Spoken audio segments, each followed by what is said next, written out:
Hello, welcome back to the War Zone. Today I thought I would do some more leopard spot painting on the cast rocks, just to show everyone how it's done. This is based on the Woodland Scenics technique, and I'd never done it before, and then I started doing it. Now I'm addicted to it. It's a great technique, and it works. I liken it to it's like magic. The rocks just end up appearing once you start the painting technique. So what I thought I would do is, you see there's two casts in front of you here, taped to this cardboard.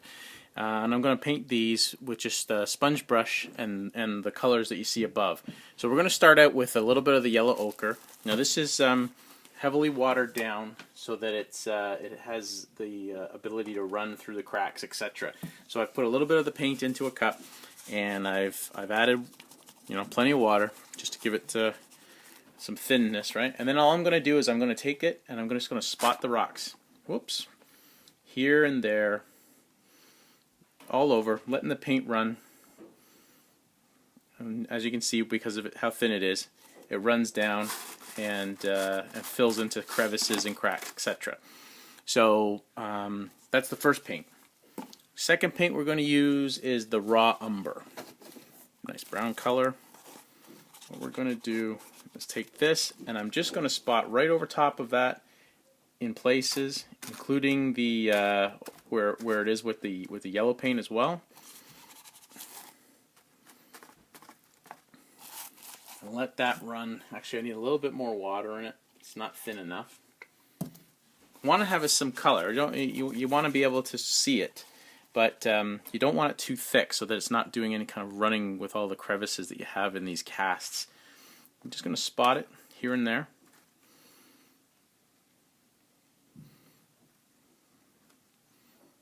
Okay, you can see that running through like that. Oops, maybe a little bit more on this side over here. This is going to give the rocks a nice earth tone. Picking up different gradations of earth and rock that go beneath. So once you've done that, you've got those colors down. The last one that I'm using here is the stone gray. These would be of the colors, the last one of the actual coloration. So I'm taking this, I've watered it down very heavily, more so than even the other two colors. And then all I'm going to do is I'm going to put that up on top, and I'm going to run, just by really touching it lightly and letting that run all through the white spots and even over top of the colors that you've already applied. Because this is so thin, you can see how the wash works. It's just a nice light wash. Get it all over. Touch on the bottom, on the top. And then you can see how the colors just come right out there. And you're dabbing, you're not brushing, because you don't want to rub any of the paint off. So I'm doing it to the other one here. Just letting that run all the way through.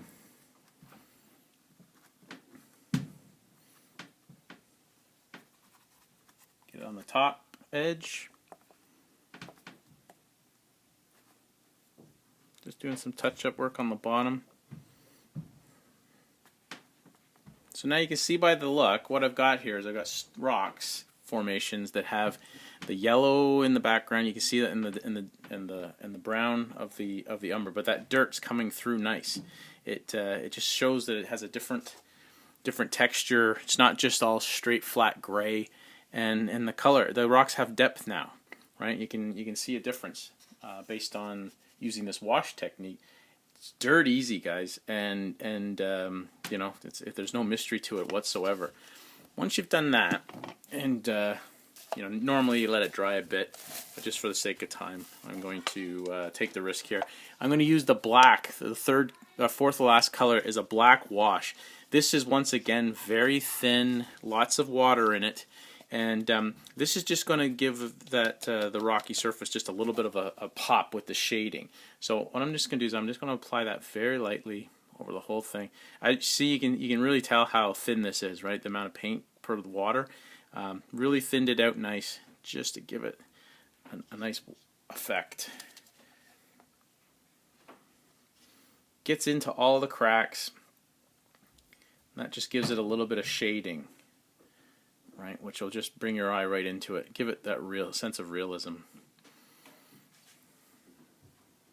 There. So then we've got two rocks. They're rock facings, and we're gonna let them dry. And I'm going to use them. I'm not going to actually stick them to the side. I'm going to use them on top of the base up here.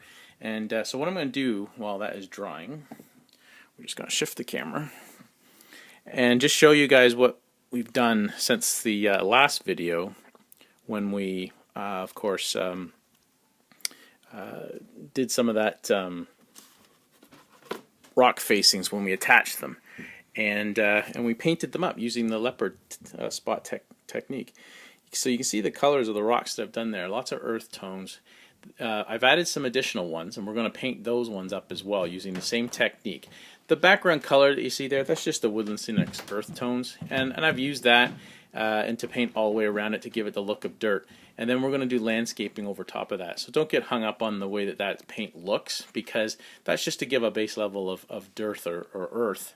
And obviously there's going to be lots of grass, and there's going to be bushes and trees and shrubs. That'll complete it. It's just the way it looks right now, as it's in its rough form. And this is the base for this special farm area that we're going to have. But it's like a farm that has been built on a rocky plateau.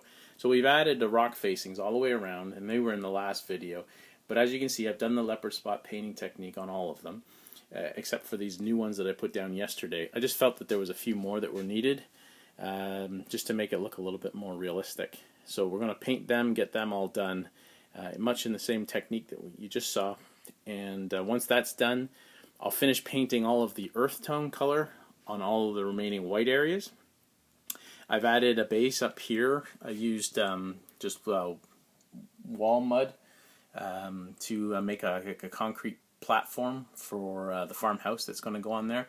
I'll sand that down just to make sure it's even, but I've just put a little base there that I can rest the model building on top of. And also used the same stuff to smooth over the roadway that's going to lead out of the farm area down to the main road, which is going to come along, and we'll have to pass through that tunnel and head on to the town that we're going to have over on the other side. So that's where we are right now. Still lots to be done, especially over in this area. Get those rock facings done, get some more of the earth tones painted all the way around it. Once that's done, then we can start to really plan out the grass, the shrubs, all of the real fine details that need to make this look as realistic as possible. And I think obviously we're going to have to put some type of farm field as well that the farmer would be tending. Okay.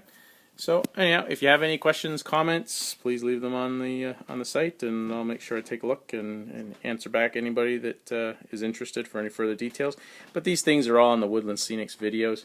But it's great techniques, and they're really easy, guys, so there's no concern whatsoever about replicating this yourself. Okay, talk to you later.